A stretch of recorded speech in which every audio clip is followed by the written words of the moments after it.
poesía sen parar.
Bos días, señoras e señores.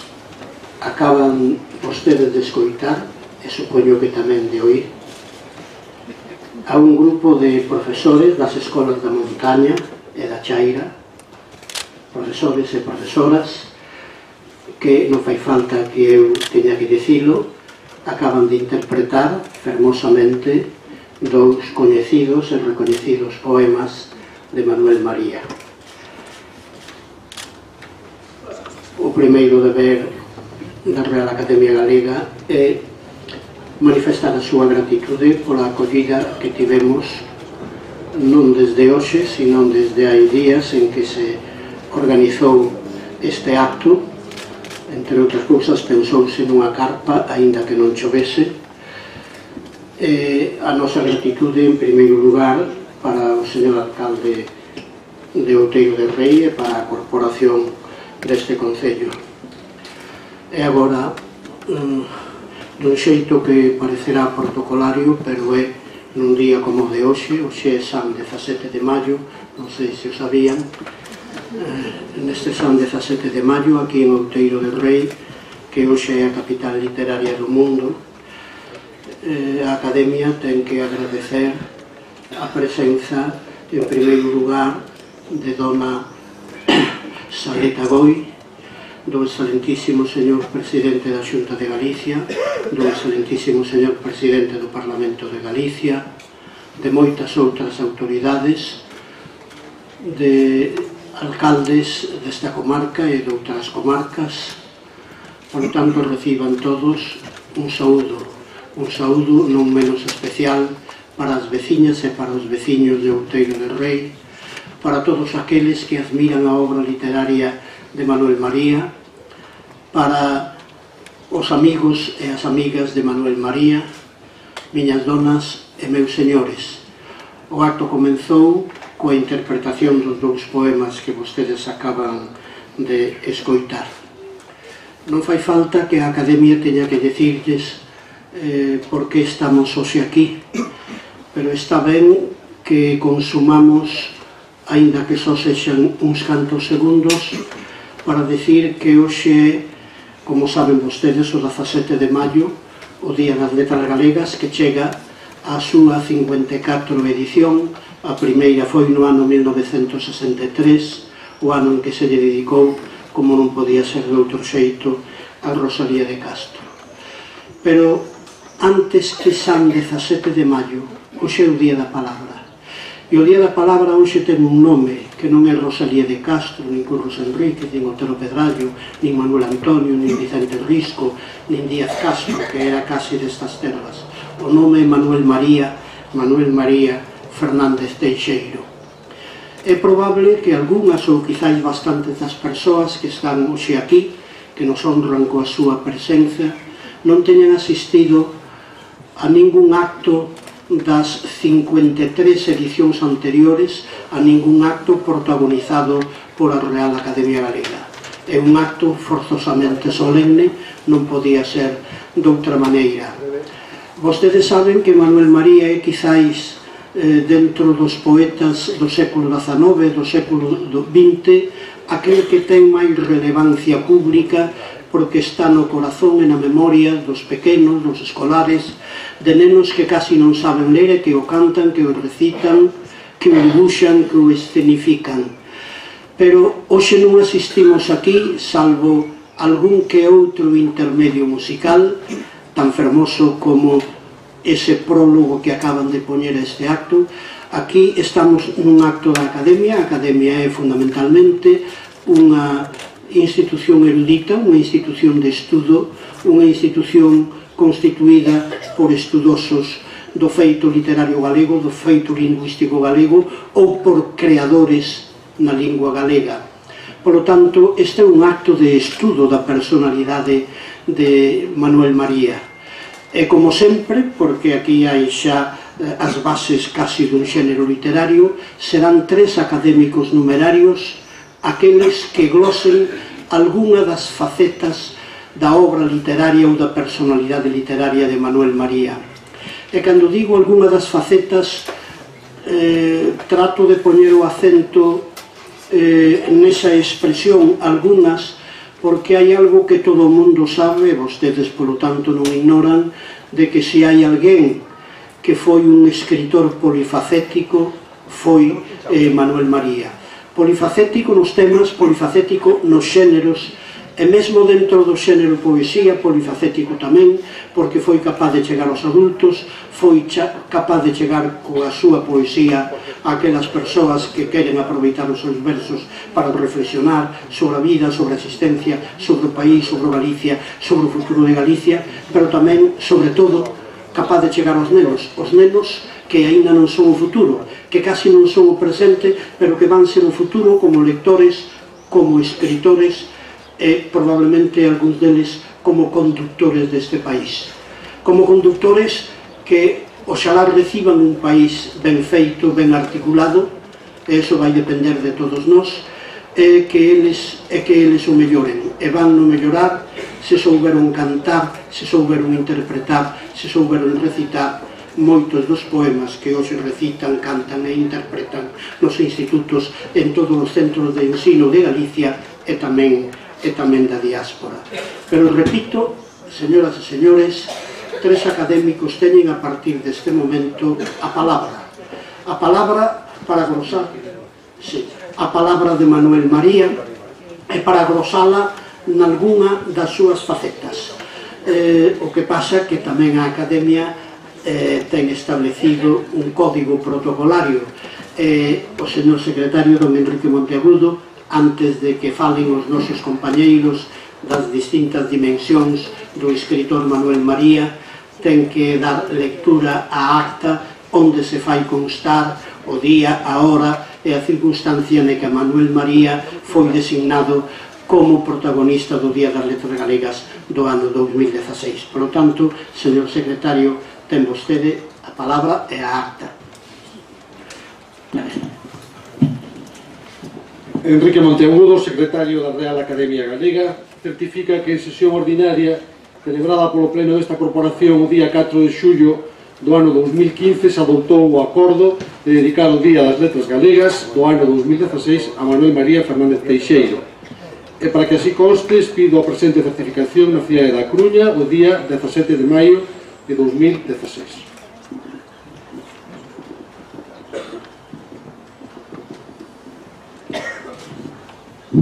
Lida acta, agora ten a palabra o primeiro dos académicos que vai intervir, que é don Manuel Rivas Barros, académico numerario da Real Academia Galega.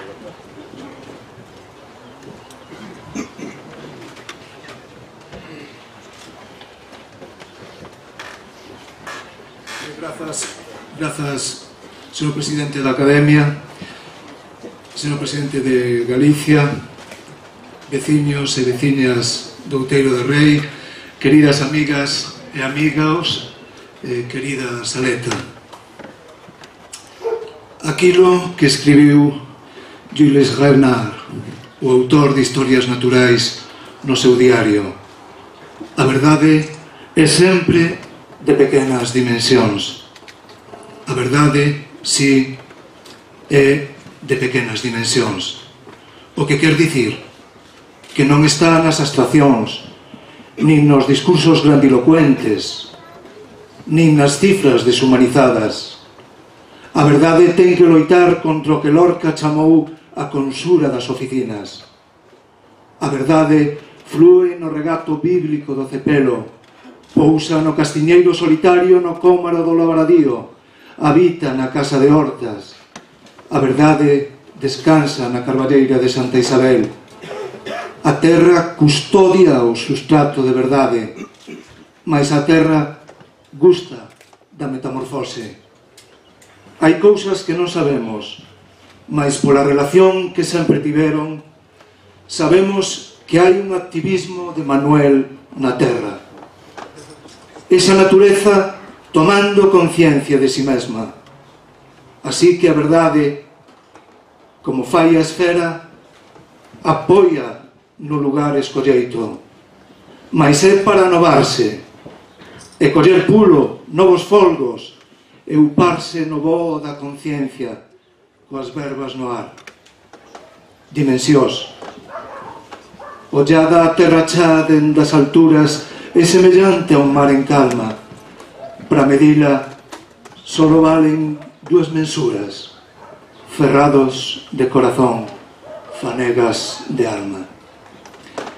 Manuel foi un activista da verdade, de dicir a verdade, mesmo cando a verdade andaba presa, ferida, torturada, exilada ou fuxida por terra escondida. A poesía é refuxio de moitas cousas, mas o primeiro rescate que acomete é o da verdade. Hai unha frase do escritor Andrea Camilleri que é unha verdade contundente: la lingua bate dove duole il dente. A lingua vai dar onde doe o dente. Detectamos que hai poesía onde hai verdade, e onde hai verdade hai poesía. Son as palabras portadoras de verdade as que conducen ao activismo, a un activismo. E cada obra de Manuel María é un campo de verdade. Así era chamado un espazo que existía en cada vila da mellor Grecia clásica, o campo da verdade. Alí onde se dirimían as inquedanzas, as urxencias, as arelas comuns. Estou hoxe a repetir moito esta palabra, o activismo. O contrario do activismo é un estupefaciente para o que abondan traficantes. A indiferenza, o cinismo, a ignorancia intencionada. E non se pode ser indiferente cando hai que escoller entre os dereitos do povo e os privilexios duns poucos, ou entre a vida dunha lingua, patrimonio que hoxe honramos, ou a súa extinción provocada. Porque unha lingua non morre por querer morrer, senón por abandono e desleixo institucional. O activismo de Manuel era o do home ceibe, o de quen, como de Lanzós, podía proclamar o que a Santa Irmandade, Deus e a fraternidade galega, ou sexa, ninguén por riba de nós. Hoxe están moi de moda as tatuaxes entre a mocidade. Manuel María tamén tiña a súa tatuaxe, unha tatuaxe interior, saudade viva ardendo no meu peito, que dicía a consigna das Irmandades da Fala: xuro polo que máis quero ser sempre dos vós e generosos. As obras de Manuel María son froito dese activismo da verdade, da procura da verdade. Na procura da verdade un aprende a acender o misto. Esa luz desvela, mas tamén atopa zonas de misterio. Como no desacougo interior pode haber algo de sagrado. Quero dicir, na obra de Manuel hai unha procura valente da verdade. Mesmo o misto pode queimar nos dedos e hai, entón, un berro de denuncia. Velaí a defensa da lingua, a loita contra o espolio, contra a injustiza, contra ese xeito de expulsión que é a migración que valeira o país de Xentenova, contra a desfeita da natureza. Mas non é unha procura de dirección única. A verdade está tamén na materia dos soños. A verdade está no que doe e no que se ama. O activismo da verdade, esa primeira enerxía, fornece o activismo do recomezar. Podemos contar a historia da literatura galega e tamén a historia ecolóxica e da relación entre terra e pobo, natureza e xente, e mesmo a vida da lingua dende o activismo do recomezar.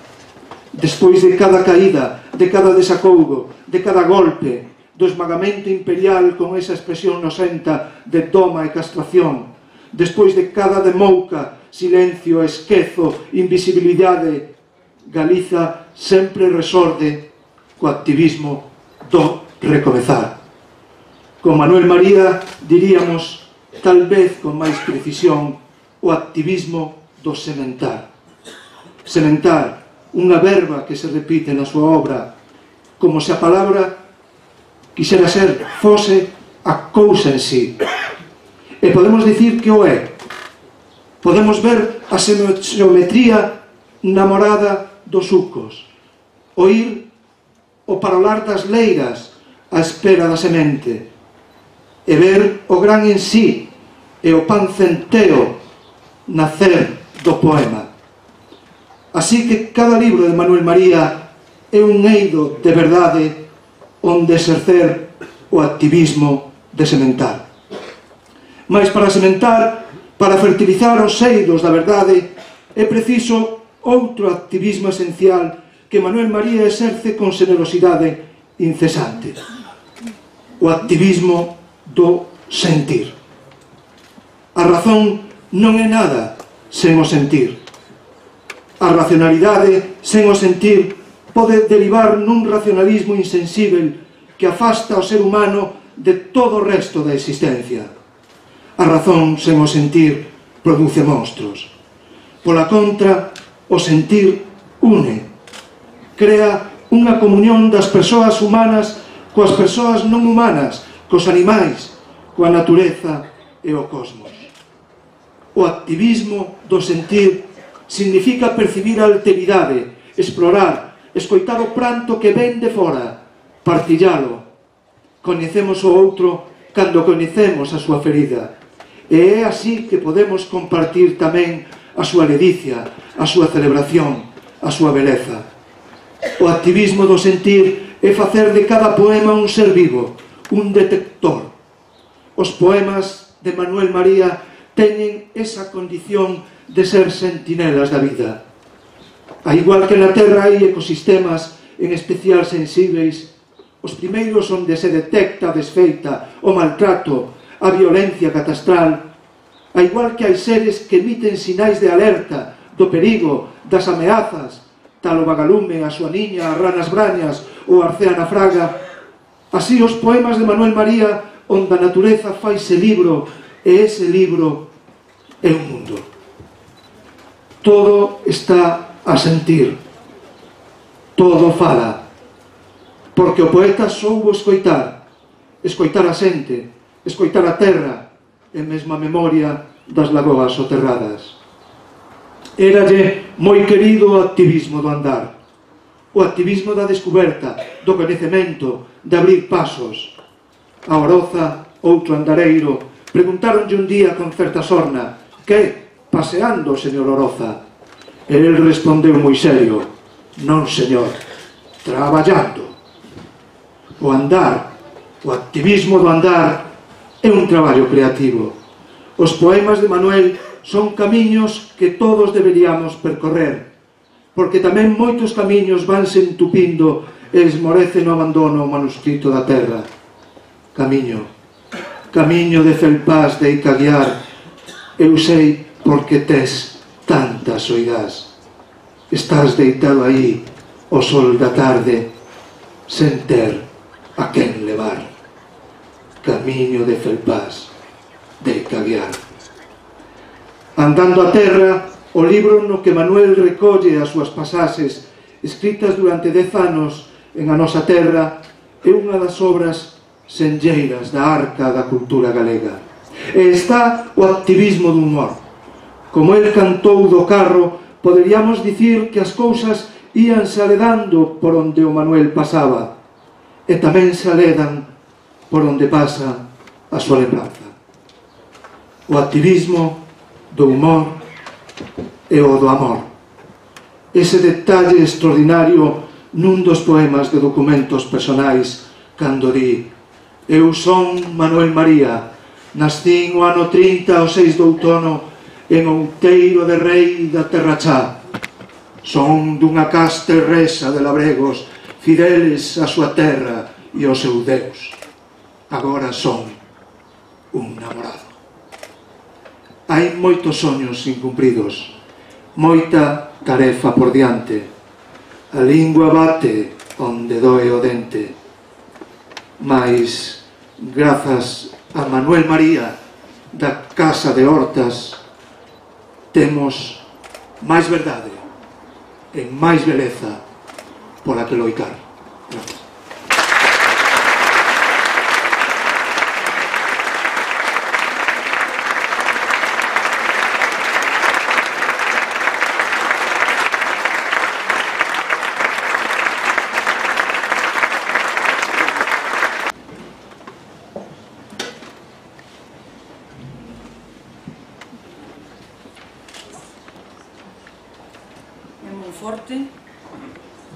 É o comedor dunha casa racionalista con semigalería cara a rúa. Rematei o primeiro curso na Escola de Xornalismo en Barcelona, teño 19 anos e veño coñecer a Manuel María e a Saleta. Hai poucos meses escribín unha carta dirixida a eles, a miña primeira carta nunha lingua, o galego, na que nunca fui alfabetizada. E para me dar a valer, canda a carta achego algún poema. Ofrécenme a casa. Falo pouco, quizáis por medo a non saber como decir o que quero dicir en galego. Porén, fico uns días. O meu cuartiño de dormir ten paquetes de libros que chegan de América e cartaces da Revolución Cubana.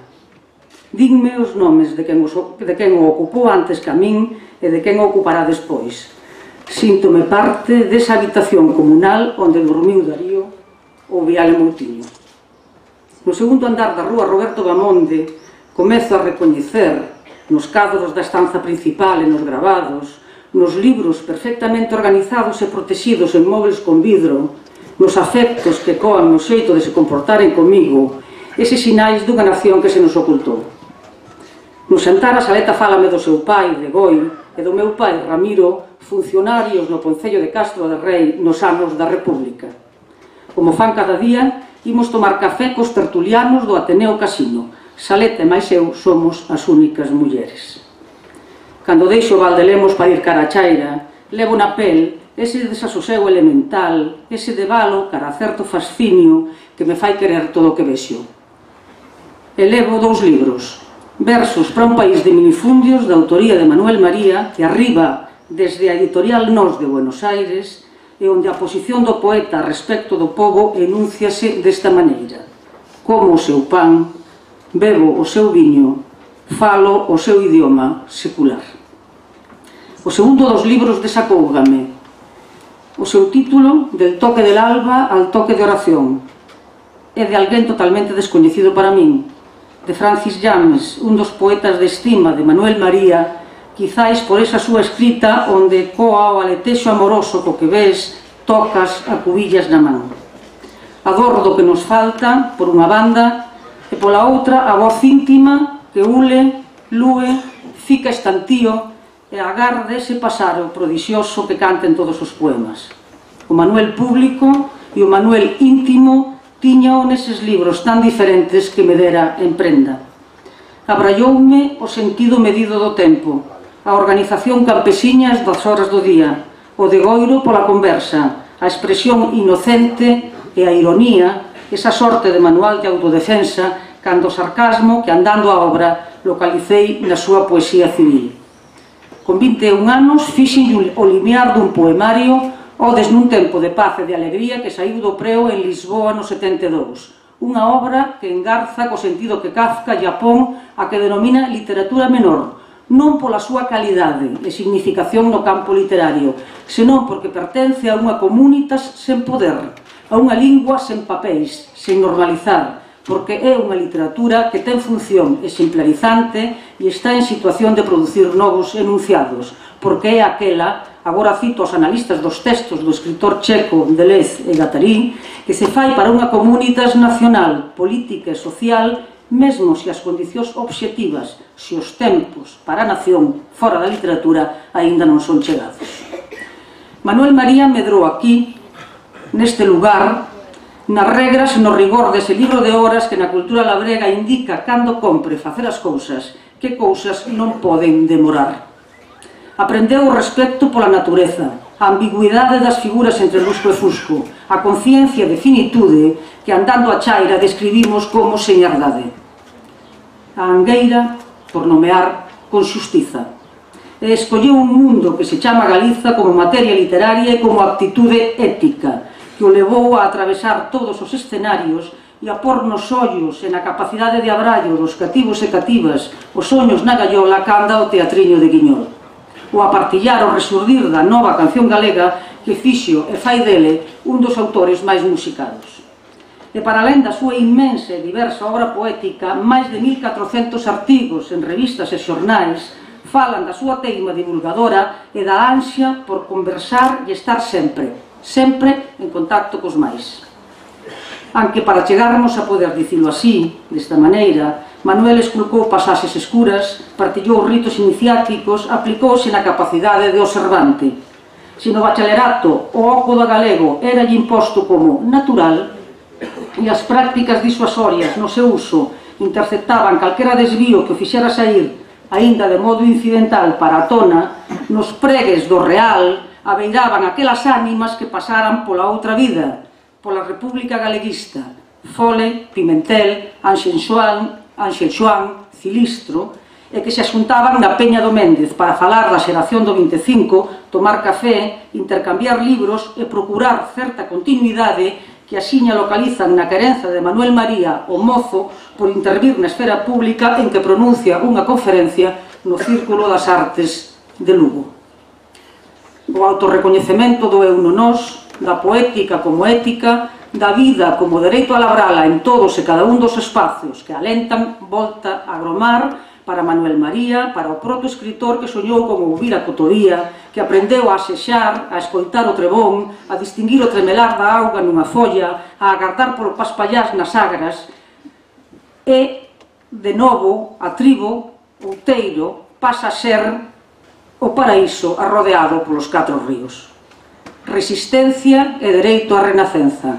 Do papel insustituível de pasador que Manuel María desempeñou coa miña xeración é proba documental esta casa de Hortas, hoxe museo, que acolle o seu legado e onde tamén podemos contemplar a pegada dos devanceiros. Paixón por andar cada lugar canda a sombra inmensa de don Ramón Otero Pedrallo.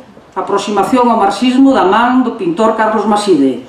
A viaxe fabulada que debala dese Álvaro Cunqueiro con figura de abate rococó da foito francés que é como Manuel María mozo olla para o autor de Herba daqui a colá. E sempre, sempre a palabra, o misterio da palabra que Luís Pimentel proclama. Deles, desa presada de contertulios que usaban o galego como resistencia e como dereito á renacenza, Manuel María aprendeu a distinguir entre o discurso oficial e a Galicia subalterna, a da lingua marginalizada e a calada, e albiscou ese segredo, o da literatura como doa preciosa para a muda que se fai en días de festa, unha alfalla que as e os escritores transformaban en razón de ser das súas obras, desa literatura menor que ten que moverse nos intersticios do sistema que a abafa. Por iso, outra volta de Leste e Guattari, esa literatura non poderá evitar ser colectiva e ser política, para alén de inscribirse en momentos de existencia e de enlazar albures con todo o que o golpe militar tronzou. Para nós, para a xeración pola que Manuel María puxou para a praza e da que foi editor en Valdelemos, o convivio con il lévanos cara a unha paisaxe que está nese proemio ao Terra Chá, onde Ángel Fole di que non é terra de froita, que é terra que recende a loureiro, terra de leite onde o paspallás cántalle o pan.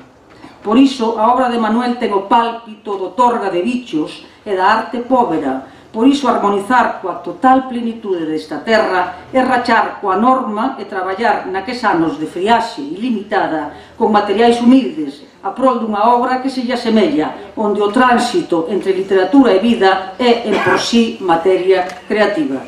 Tal vez por iso, cada obra de Manuel María lévame cara aos espellos do artista Michelangelo Pistoletto e as súas xeografías da transformación ao corpo como corpo, ao corpo auga do azúmara, dos humidais de caque ou do ollo, ao pequeno regato do cepelo que nace e morre en outeiro que non quere emigrar, dinos.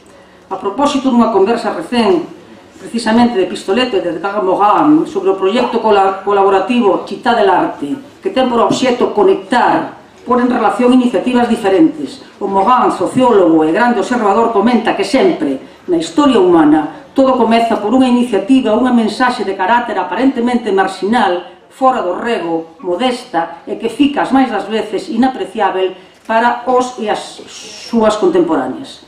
E teño para min que iso aconteceu cunha pequena iniciativa coa que o Manuel Pasador nos alferiu a ti, Darío, a min, a Fiz, a Lois, o nome Valdelemos, terma dun lugar concreto que el amou. A forma era póvera, de urxencia, para uns cadernos poéticos producidos cos medios a bordo, dicían os constructivistas soviéticos, e impresos en Sarria na gráfica de Villaravide.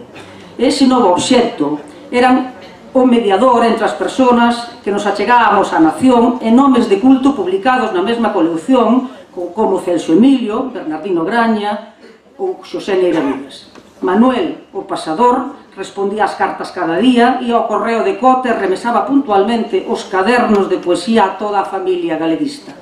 Despois, o milagre acontecía e alguén que, como a mí, facía xornalismo en Barcelona topaba na caixa unha misiva desde La Habana ou desde Caracas, agradecendo para falar con eu con intre cun inseuto e comentando con moito tino, para non me mancar, aqueles primeiros poemas.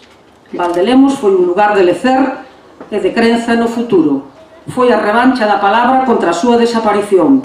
Foi a lingua galega como sinal das contrabandistas. No meu caso foi algo máis. Foi a botella ao mar na procura do que algures acontecía. Foi o modo de entrar en relación cunha xeración que fixo de min unha persoa amante da política, dos países pequenos e imperfectos e das historias con final aberto. Díxeno así, nunha homenaxe ao Celso, e repito para o Manuel María, porque botando man por veces dunha fala surreal, o trampitán, chamando a miña atención para os rastros dun país en desaparición. Foime transferindo a capacidade de discernir a lingua negada, a lingua como produción do común, a lingua como marca de clase, a lingua como toma de posición, como materia carnal que manca, e que é unha súa pegada en múltiples poemarios, artigos, pezas dramáticas.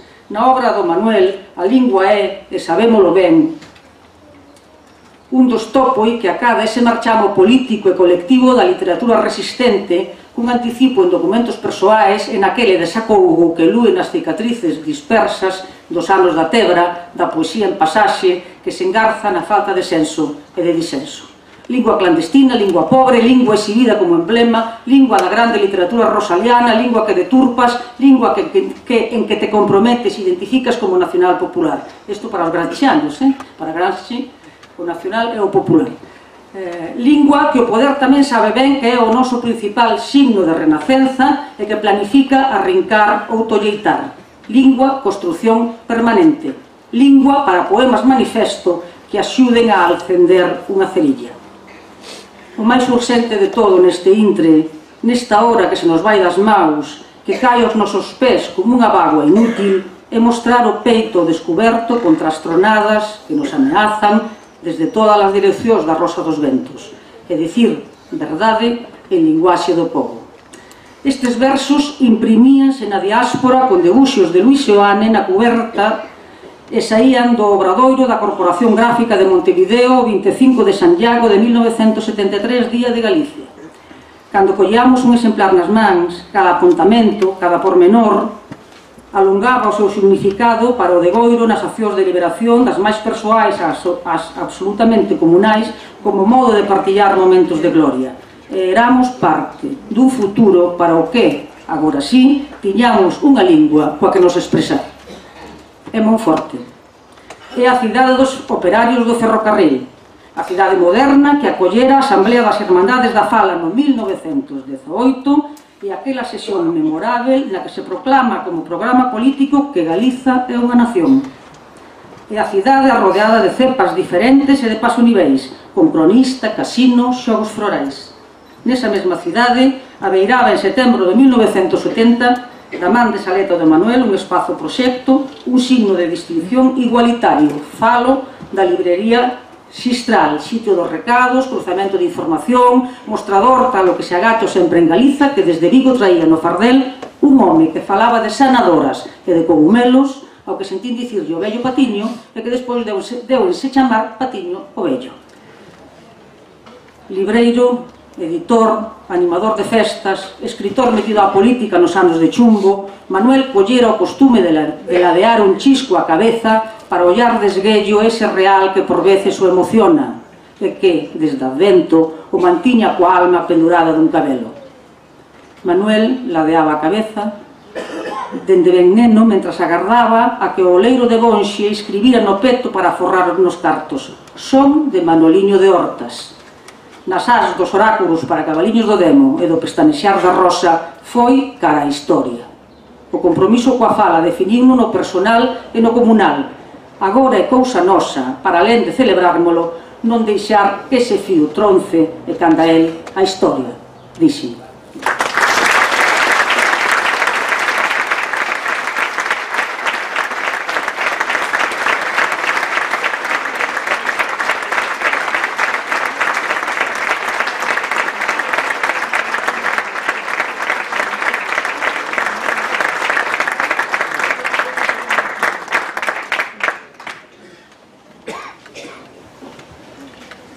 Graciñas, dona Margarita Ledo. Agora ten a palabra don Darío Xoán Cabana. Moitas gracias, señor presidente.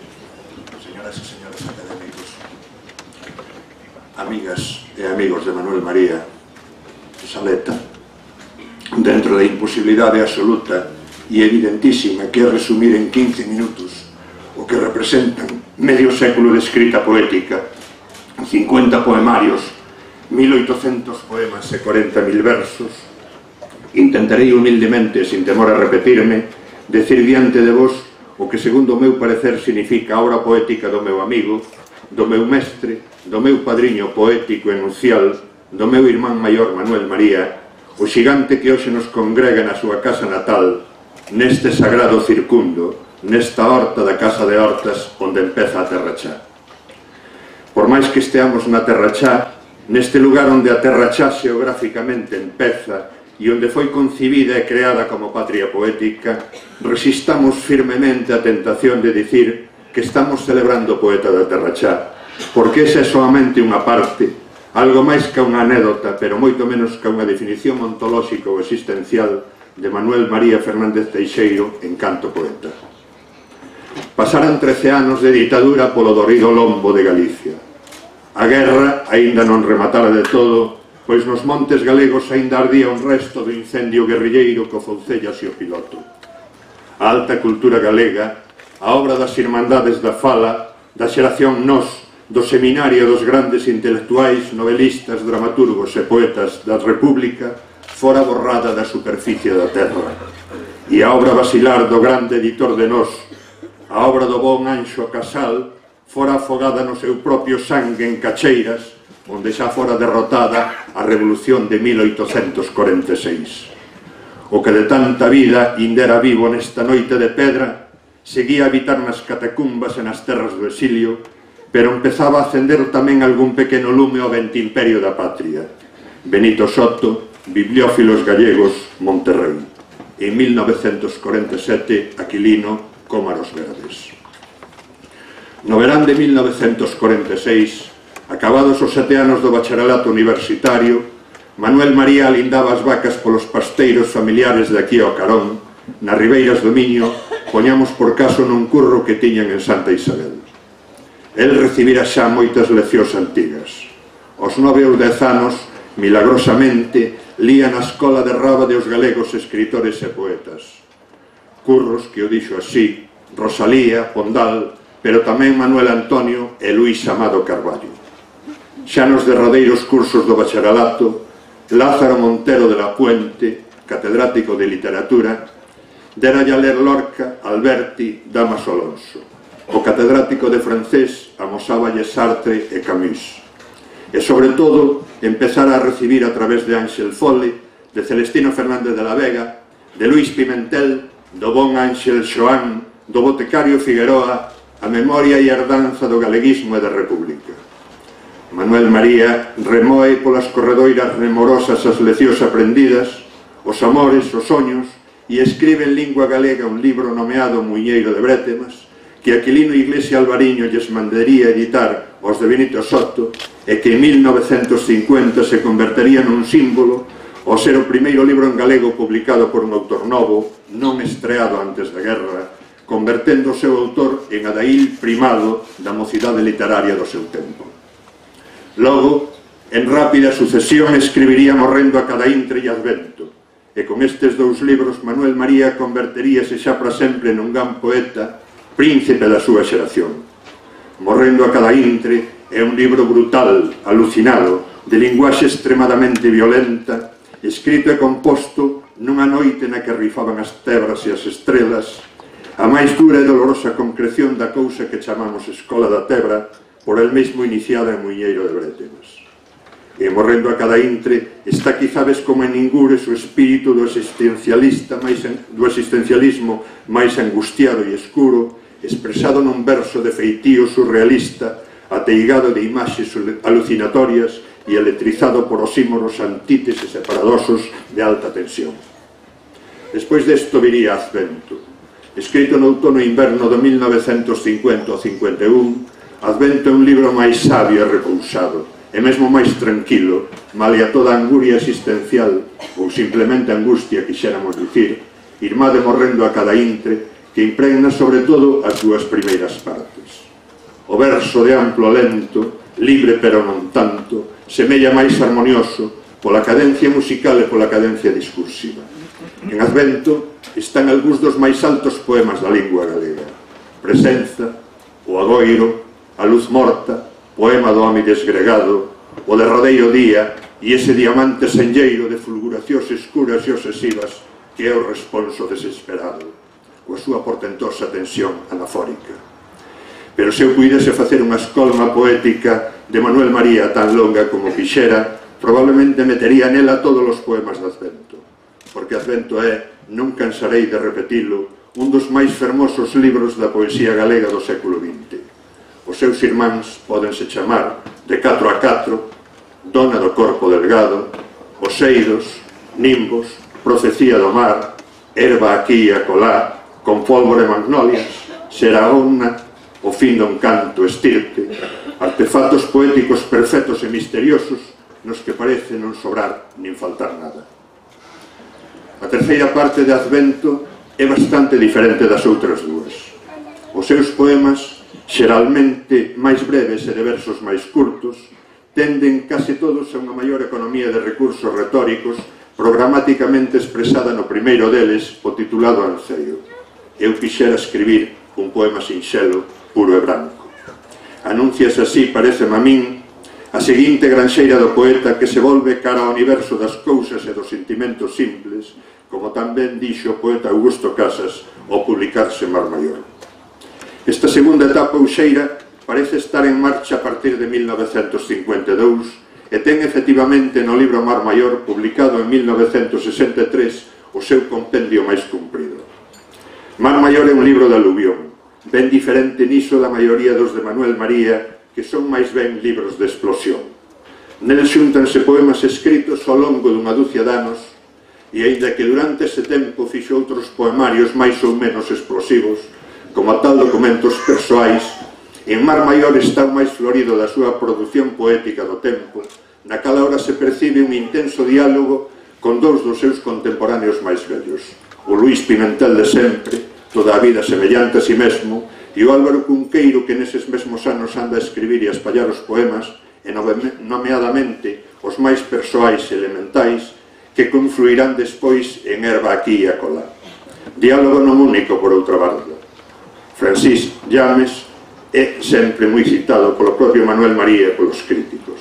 Como é ben sabido, Mar Maior tería unha continuación no tempo, outro libro de aluvión, cuxa primeira mitade é moi semellante, titulado Remol e publicado en 1970. Pero en realidade, a segunda xeira poética de Manuel María non ven máis sacó do ano 1966, pois case toda a segunda metade de Remol escríbese xa moi claramente na etapa seguinte. E cousa aparte é tamén o libro Terrachá, probablemente o máis célebre e popular do noso autor, que o estivo escribindo, reescribindo e aumentando case toda a vida. Reescribindo, repetimos, porque a nos cómprenos dicir que contra o que xeralmente se cree, Terrachá non é un libro, senón dous. Explicámonos. A edición de 1954 e a de 1967 son libros completamente distintos, e non só porque a segunda sexa 3 veces máis extensa, senón porque dos 55 poemas da segunda edición que coinciden en título cos da primeira, a inmensa maioría son poemas novos, radicalmente diferentes, que a miúdo non conservan nin un só verso da primeira redacción. Por poñermos un caso, o célebre poema O carro, que acabamos de oír, na segunda edición non ten nada que ver co que leva o mesmo título na primeira. En realidade, só se atopan 6 iguais: Terrachá, Choiva, Noite, O toxo, O merlo e Camiño, dous dos cales acaba de citar Manolo Rivas. O breve poemario Documentos persoais, escrito nuns poucos días de xuño de 1957 e publicado en abril do ano seguinte, é en certa maneira un anticipo da terceira xeira poética de Manuel, pero tamén se pode entender facilmente dentro da segunda, malia o que ten de novidade, inaugurando un camiño de realismo coloquial na poesía galega, polo que logo transitaría tamén a viudo o gran Celso Emilio Ferreiro. É realmente contra 1966 cando se produce na poesía de Manuel María un novo radical cambio de rumbo que nos autoriza a falar dunha terceira etapa que é a da poesía de combate. Proba documental, libro que marca simbólicamente o inicio deste novo camiño, parécese bastante non só no título a Documentos persoais, senón que a intención política dos poemas é moito máis directa e o que nos documentos era unha ironía máis ben suave e bondadosa faise agora moito máis áspera e moito máis colérica. Con todo e con iso, compre dicir que xa ben antes de 1966 Manuel María xa non era alleo á poesía chamada social ou política ou mesmo patriótica. A parte da lene crítica social dos documentos persoais, en Mar Maior hai poemas e alustros nos que latexa o compromiso nacional e popular. E en 1965 publícase na nosa terra de Bos Aires o seu célebre poema Acuso á clase media, un dos textos de combate e propaganda máis difundidos na última década de Franco. Por riba da unidade de intención, os 3 lustros desta xeira son dunha variedade formal e temática moi grandes, que en parte podería concretarse en varias liñas. Unha delas sería dun certo realismo coloquial con recurso continuo á ironía e á antífrase, representada pola proba documental e máis polas odas nun tempo de paz e de ledicia. Outra liña, moi fortemente caracterizada, sería que nacen versos para cantar en feiras e romaxes, coa súa poderosa técnica expresiva baseada nunha métrica sincopada e unhas rimas estrambólicas que van choutando como a quen desenvolve un novelo e por veces recordan os millores acertos do rap daquela nacente nos Estados Unidos e descoñecido entre nós. Nesta liña inseriránse algúns anos despois os cantos rodados prallados e colonizados. Os versos para un país de minifundios caracterízanse pola vontade profética, nunha linguaxe sinxela e violenta de estirpe bíblica en versos moi elementais. Nesta mesma dirección camiñarán longos poemas libros como son Informe para axudar a acender unha cerilla ou Aldraxe contra a xistra, que engaden unha maior riqueza retórica a miúdo con recurso á imaginaría surrealista. Dentro da escrita surrealista inscribiránse plenamente catavento de neutros domesticados. Pero os libros desta época, poemarios ou longos poemas, son dúcia e media e non todos cadran ben co que levamos categorizado. Como integrar, por exemplo, as cancións do Lusco ao Fusco, que teñen algo de proba documental e algo dos versos para cantar en feiras e romaxes, pero quizás máis aínda dunha vontade formal clasicista que a singulariza fortemente. E algo moi parecido pasa co libro das baladas, por non falarmos xa dos poemas ao outono. Cuestión aparte son tamén os Soños na gaiola, escritos en 1967, que logo terían un irmán, As rúas do vento ceibe, concibido en 1978. Libros escritos adrede para nenos, o primeiro deles é pioneiro na xeira moderna da nosa literatura infantil e unha das obras máis populares e políticamente útiles de Manuel María. E, sen embargo, apenas parece político ou social nun sentido doutrinario, fora iso sí do claro galeguismo do primeiro poema e do lene contido social de 3 ou 4 máis. Pero a súa intencionalidade política de fondo sí é clarísima e corresponde plenamente ao espírito de Manuel María nesta longa etapa da súa vida literaria, na que escolleu desempeñar a nobre función de poeta de partido, de poeta dun ideal político que algúns pretenden desprestixiar falando con altivo desprezo de intelectuais ou poetas orgánicos, como se tal cousa non o fosen no seu tempo outros tan grandes como a Luís de Aragón ou Pablo Neruda, ou se nos poñemos exquisitos e requirimos un plus de antigüedade como a Virgilio, Peire Vidal ou Luís de Camões. Durante a época gloriosa da poesía de combate, que en Galicia predominou polo menos desde 1968 a case 1980, foron dous os poetas que máis brillaron no noso firmamento, Celso Emilio Ferreiro e Manuel María. Pero Manuel María foi poeta político aínda con máis intensidade, con máis profusión, con máis autoimposta disciplina, con máis vontade de servir humildemente. Isto se cadra prexudicou nun algún tempo na imaxe que algúns concibiron ou difundiron dele. Pero hoxe todo o mundo sabe que nesta etapa de Manuel María hai tamén, para dicilo con palabras de Méndez Ferrín, textos de calidade e valor absolutos. Chegamos finalmente a unha nova viraxe temática que dá lugar a unha cuarta e derradeira xeira na obra poética de Manuel María. O libro Poemas da Labrada Estremecida, escrito en 1980 e publicado no ano seguinte, simboliza nitidamente ese cambio. Se na etapa anterior os temas políticos, sociais e patrióticos impregnan a inmensa maioría dos seus poemas, a partir deste libro fanse absolutamente minoritarios fronte a unha lírica de carácter moito máis persoal ou íntimo. Non desaparecen xa ora. Manuel María seguirá facendo algúns poemas políticos, nomeadamente de celebración histórica ou biográfica, e, por suposto, estará sempre presente cos seus textos cando lle é requerido polas circunstancias políticas e pola súa radical militancia. Por exemplo, un dos seus derradeiros poemas forma parte do libro colectivo Negra Sombra, Intervención Poética contra a Marea Negra, ano 2003. Esta cuarta xeira de Manuel María é temáticamente moi diversa e formalmente tamén bastante variada. Por exemplo, nela deverdece o seu interese polas formas clásicas en verso de arte maior, nomeadamente polo soneto, que xa ensaiara nos poemas outono publicados en 1977, opúsculo claramente anunciador desta derradeira etapa. A partir de 1980, cultivará o soneto con obstinación. En Poemas da Labrada Estremecida, encaixará os textos en verso libre nunha estrutura simétrica de 4 sonetos.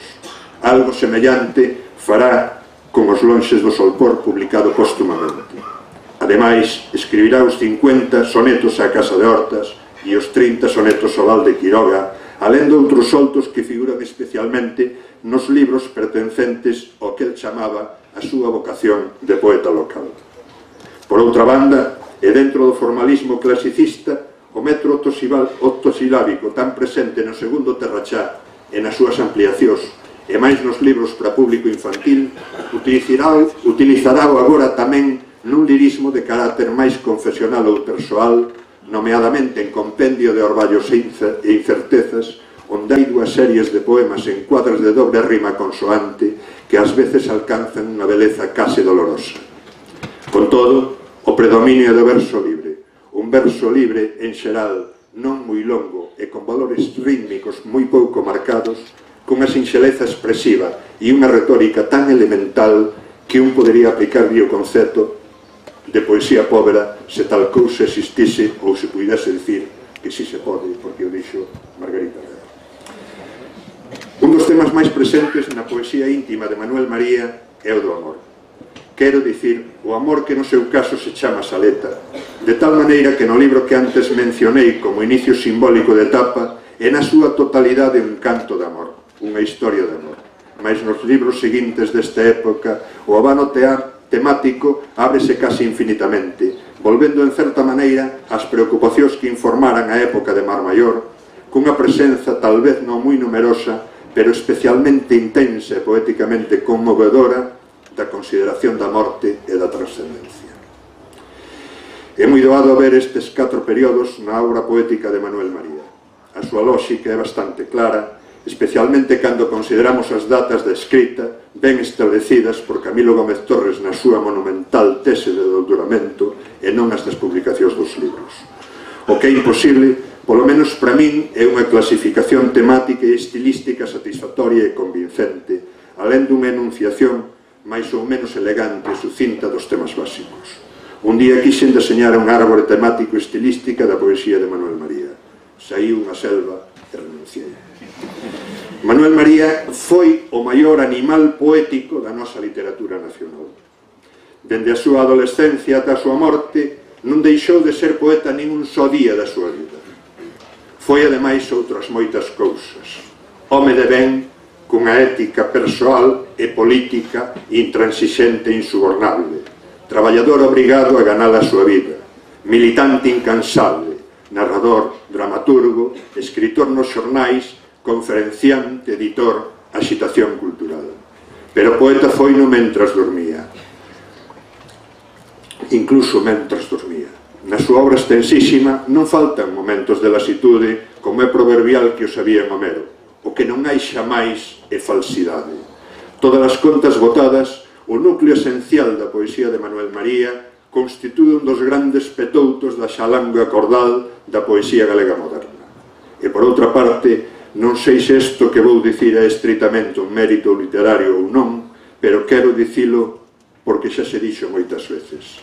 Manuel María foi, e sigue sendo, o poeta galego máis popular polo menos desde Curros Enríquez, e o máis oído. Dúcias de cancións súas sábese aínda de quen son, outras xa non se sabe ou xa poucos o lembran e son cantadas como cousa anónima de tradición oral. E foi o poeta máis querido porque en moitos deses poemas condenados a ser cancións interpretou como a ninguén o espírito do pobo. Por iso, e tamén pola súa condición persoal, pola súa bondade persoal, sabemos moito ben que para ser un gran poeta non fai falla ser unha boa persoa. Pero cando as dúas cousas coinciden, como coincidiron no meu mestre Manuel María, vela aí onde está realmente o gran milagre do mundo. Moitas gracias.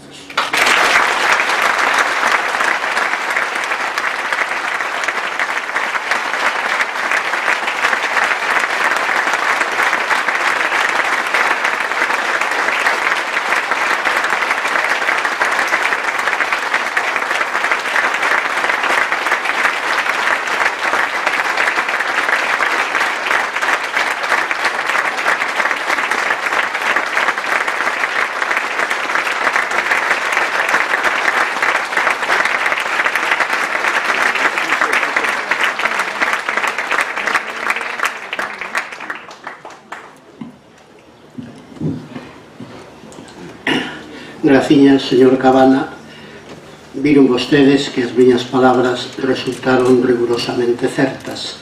Asistimos a 3 ponencias que merecían ser lidas na universidade que teña os maiores loureiros científicos do mundo.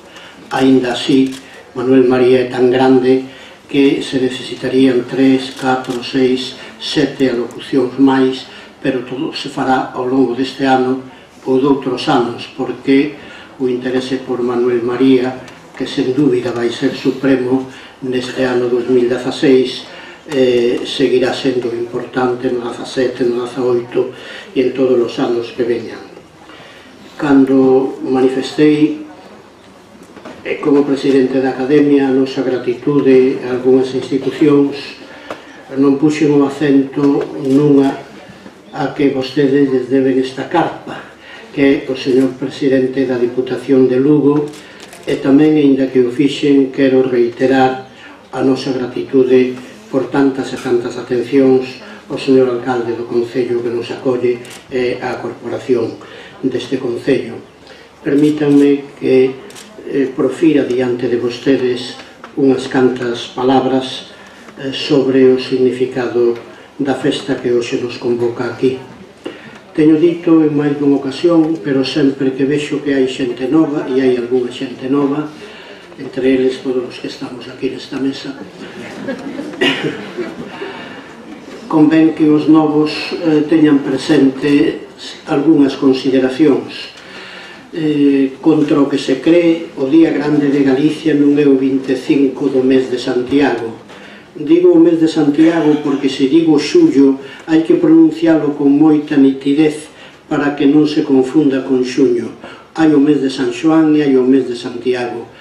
O mes de Santiago é un mes grande, todos sabemos o que di a tradición a propósito do apóstolo que, segundo esa tradición, está en Santiago de Compostela, pero non deixa de ser Santiago Apóstolo unha entidade que ten unha connotación máis ou menos militarista, e por si fose pouco, Santiago Apóstolo convoca aos creentes, pero felizmente nas sociedades modernas e cada vez máis a pluralidade da sociedade fainos pensar que todos os que viven nesa sociedade, crentes e non crentes, teñen dereito á vida.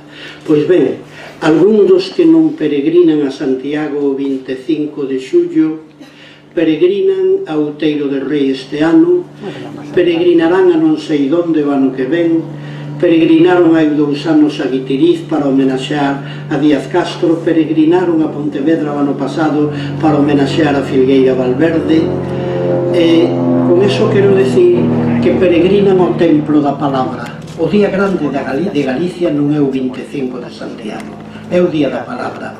Nos, e probablemente non por mérito noso, desde logo por mérito meu non, pertencemos a un país que a quen verdadeiramente venera e santifica é a palabra. Non o inventaron os galegos.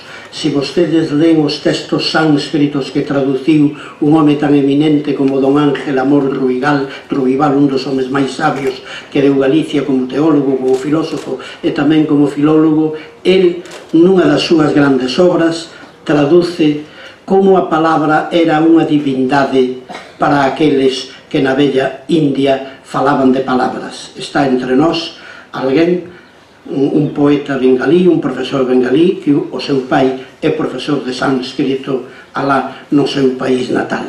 Pois ben, un fragmento do Rig Veda, que é unha das grandes obras sánscritas clásicas, fala da palabra con mayúscula, a palabra como unha deidade. Resulta que o noso día grande é o día da palabra. A palabra é o diálogo, a palabra é a conversa, a palabra é iso que facía tamén Manuel María nas tertulias que hoxe chamamos faladoiros, pero que é palabra que nos complica ás veces o campo semántico, porque non sabemos como chamar o contertulio, se a tertulia lle chamamos faladoiro. Por lo tanto, os faladoiros de Manuel María era tamén un espazo onde se rendía culto á palabra falada, á palabra oral.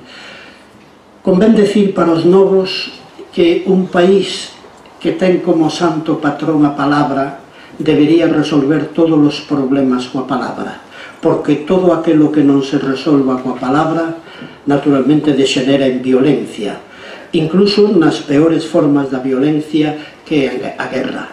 O que non se resolve coa palabra é un fracaso dos seres humanos. Nos estamos a falar da palabra e no día 17 de maio forzosamente falamos dunha das 70.000 palabras que aínda quedan no mundo, porque hai máis de 7.000 linguas, probablemente con tantos dialectos que teñan 70.000 modalidades. É probable desde que eu empecé a falar que alá na Amazonia desaparecera unha lingua que onte ainda falaban un velliño e unha velliña. Morto vello porque é máis lonxeva a muller xa non ten con quen falar nesa lingua. Quedan, por tanto, neste momento 7.000 linguas menos unha. Pero hoxe é o Día da Lingua Galega. É o Día da Lingua Galega e eu estou admirado de ver como o espírito de Manuel María, a poesía de Manuel María, os versos de Manuel María, as mensaxes de Manuel María, o discurso literario e político no sentido lexítimo da palabra grega, político, que é o que fai o cidadán, o que vive na polis, no sentido que non lo explicaron os tres oradores que me precederon no uso da palabra, como eso vai impregnando a sociedade de tal maneira que eu apuntei, señor presidente, 3 ou 4 frases que vostede nos regalou no seu discurso no acto anterior.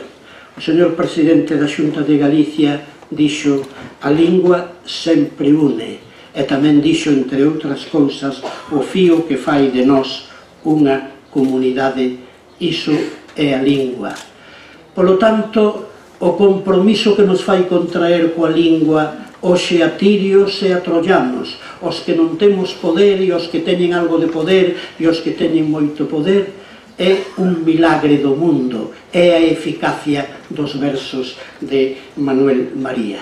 Por iso hai que estar moi agradecidos a Manuel María, como hai que estar agradecidos a todas as facilidades que nos deron a parte do señor alcalde, do señor presidente da Diputación, naturalmente o equipo directivo da Casa Museo da Fundación Manuel María. E como é Manuel María quen nos convoca, a Real Academia Galega sempre escolle un texto en verso ou en prosa, breve pero moi significativo do autor que homenaxea. Como moitos de vostedes teñen este convite, lean esta noite, despois de rezaren os creentes algunha oración, lean esta oración en verso que di: Galicia é o que vemos, a terra, o mar, o vento. Pero hai outra Galicia que vai no sentimento. Galicia somos nós, a xente e máis a fala. Se buscas a Galicia, en ti tes que atopala. Graciñas.